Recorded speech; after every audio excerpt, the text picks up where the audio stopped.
আজকে আমরা এখানে এমন একটি দাবির জন্য উপস্থিত হয়েছি যা আমাদের পুরো জাতির জন্য একই সাথে লজ্জাজনক এবং আশঙ্কাজনক। শিশুরা এই পৃথিবীর সবচেয়ে সুন্দর সৃষ্টি। তারা ফুলের মতো পবিত্র ও নিষ্পাপ।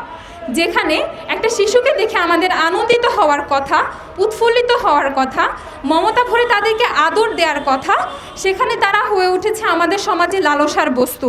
বিগত কয়েক বছর ধরে আমরা দেখতে পাচ্ছি যে তারা কত বেশি পাশবিক নির্যাতনের শিকার হচ্ছে এবং বিচারহীনতার কারণে ক্রমে ক্রমে এই অপরাধ বেড়েই চলেছে।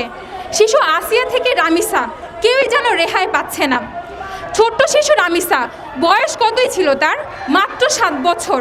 এই বয়সে তার হাসার কথা, খেলার কথা, অথচ আমরা দেখেছি কত নির্মমভাবে তাকে ধর্ষণ করে হত্যা করা হয়েছে। এবং সবচেয়ে আশ্চর্যজনক বিষয়, অপরাধীর স্ত্রীও এই অপরাধের সাথে জড়িত। এমন মানসিক বিকারগ্রস্ত সমাজ আমরা চাই না।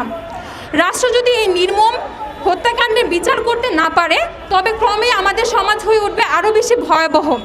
ইতিমধ্যে আমরা দেখতে পাচ্ছি বাবা মারা তাদের সন্তানদের নিয়ে প্রচণ্ড ট্রমাটাইজড হয়ে আছে এবং যে বয়সে শিশুরা তাদের শৈশবকে উপভোগ করার কথা তারও প্রচণ্ড আতঙ্কিত হয়ে আছে।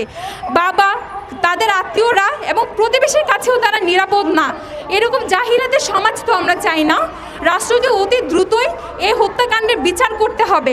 অপরাধীর ফাঁসি নিশ্চিত করে দৃষ্টান্ত উপস্থাপন করতে হবে, যেন আর কেউ ভবিষ্যতে এমন জঘন্য হত্যাকাণ্ডের সুযোগ না পাই।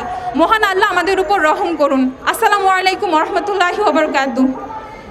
Dear students gathered in today's human chain, members, leaders and volunteers of Bangladesh Islami Chhatri Songstha, respected journalists and conscious citizens, Assalamu alaikum wa rahmatullahi wa barakatuh. We have gathered here today not merely to express anger, but because a brutal reality of our society has compelled us to raise our voices together. We will not accept a society where children and women live in fear, while criminals continue to escape justice. Ramisa is not the first name we have cried for, and that is our collective shame. We still remember Tonu, Ira, Asia, Amina, Tahira, lives taken brutally, but voices are silenced, justice is denied. Their unfinished cries still haunt this nation. How many more names must we carry before our country wakes up? Today, we stand for Ramisa and for every victim whose pain was buried under silence, negligence, delay, and impunity. What is even more alarming is that many perpetrators continue to escape accountability through prolonged legal procedures, weak investigations, administrative indifference, and at times political protection and influence. Justice should never depend on public demand or influence. Justice should never depend on public outrage or viral attention. Yet, in our reality, many cases only move forward when the nation raises its voice collectively. We warn those in power. Students will not stay silent. Chhatri Songstha will not stay silent while injustice becomes normal. We demand swift justice, full accountability and real safety for every child and women in our country. We demand effective punishment. We demand effective punishment for perpetrators regardless of their political identity, social influence or connections. Until justice is ensured, our voices will grow louder, our resistance stronger, and our movement impossible to ignore. No more forgotten names. We want no more stolen future. Justice for Ramisa, justice for Tonu, Asia, Ira, Amina, Tahira, and we want justice for all. Thank you everyone. Bangladesh ইসলামী ছাত্রী সংস্থা ঢাকা মহানগরী দক্ষিণের আজকের এই মানববন্ধন থেকে নিম্নোক্ত দাবি ও প্রস্তাব উপস্থাপন করা হচ্ছে। আমাদের দাবি: 1. রামিসা হত্যাকাণ্ডের স্বচ্ছ বিচার নিশ্চিত করে দ্রুততম সময়ে ধর্ষক এবং খুনির সর্বোচ্চ শাস্তি কার্যকর করতে হবে। 2. অন্যান্য সকল নারী ও শিশু সহিংসতার সুষ্ঠু বিচার নিশ্চিত করতে অবিলম্বে দৃশ্যমান পদক্ষেপ নিতে হবে। প্রতিটি মামলার অগ্রগতি সংবাদপত্রের মাধ্যমে প্রকাশ করতে হবে। 3, নারী ও শিশুর সহিংসতার মামলা সংক্রান্ত কাজে প্রশাসনের কোনো পর্যায়ের কর্মকর্তার গাফলতি প্রমাণিত হলে তাদের বিরুদ্ধে কঠোর পদক্ষেপ নিতে হবে। নারী ও শিশু সহিংসতা প্রতিরোধে বাংলাদেশ ইসলামী ছাত্রী সংস্থার প্রস্তাব। 1, সামাজিক অবক্ষয় রোধে রাষ্ট্রীয় উদ্যোগের জরুরি ভিত্তিতে মাদকের সহজলভ্যতা নিয়ন্ত্রণ ও সমস্ত অশ্লীল সাইট বন্ধ করতে হবে। 2, ছোট বড় সকলের জন্য নৈতিক শিক্ষা নিশ্চিত করতে রাষ্ট্রীয় পৃষ্ঠপোষকতায় শিক্ষা প্রতিষ্ঠান সহ সকল ধরনের প্রতিষ্ঠানেই সচেতনতামূলক কর্মসূচি চালু করতে হবে। 3, বিচারহীনতার সংস্কৃতি বন্ধ করে আইনের কঠোর প্রয়োগ নিশ্চিত করতে হবে। 4, নারী ও শিশুর প্রতি যে কোনো সহিংসতার জিরো টলারেন্স নীতি অবলম্বন করতে হবে।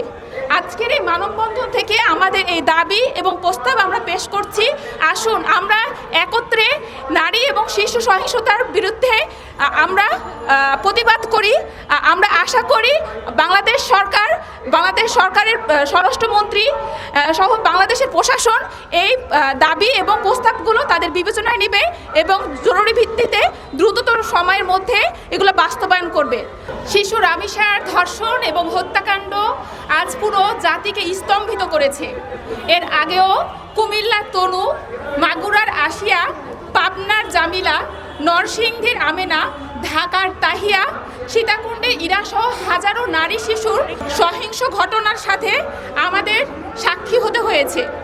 এই অব্যাহত নারী ও শিশু সহিংসতার লাগাম টেনে ধরতে প্রয়োজনীয় পদক্ষেপ নেওয়া সময়ের অনিবার্য দাবি।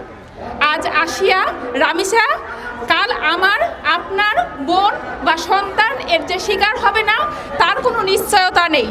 এ অবস্থায় রাষ্ট্রকে এখানে দায়িত্বশীল ভূমিকা গ্রহণ করতেই হবে। আজকের মানববন্ধনে আসার জন্য সকল সাংবাদিকদের আমার পক্ষ থেকে আন্তরিক শুভেচ্ছা জানাচ্ছি এবং মোবারকবাদ জানাচ্ছি। আসসালামু আলাইকুম ও রহমতুল্লাহ। মেডিকেল ও ইংলিশ মিডিয়াম বিভাগ, বাংলা ইসলামী ছাত্রী সংস্থা।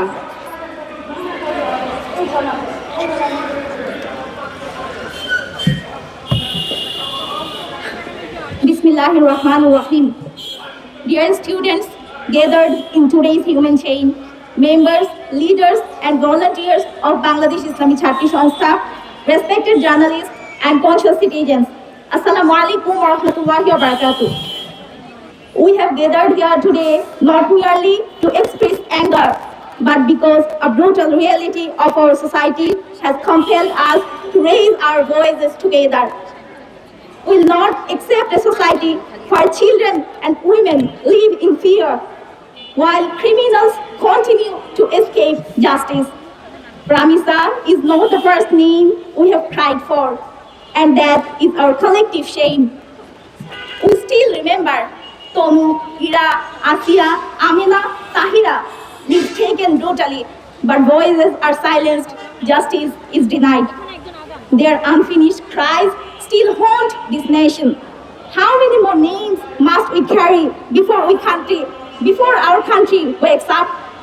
Today we stand for Ramisa and for every victim whose pain was buried under silence, negligence, delay and impunity. What is even more alarming is that many perpetrators continue to escape accountability through prolonged legal procedures, weak investigations, administrative indifference, and at times political protection and influence. Justice should never depend on public demand or influence,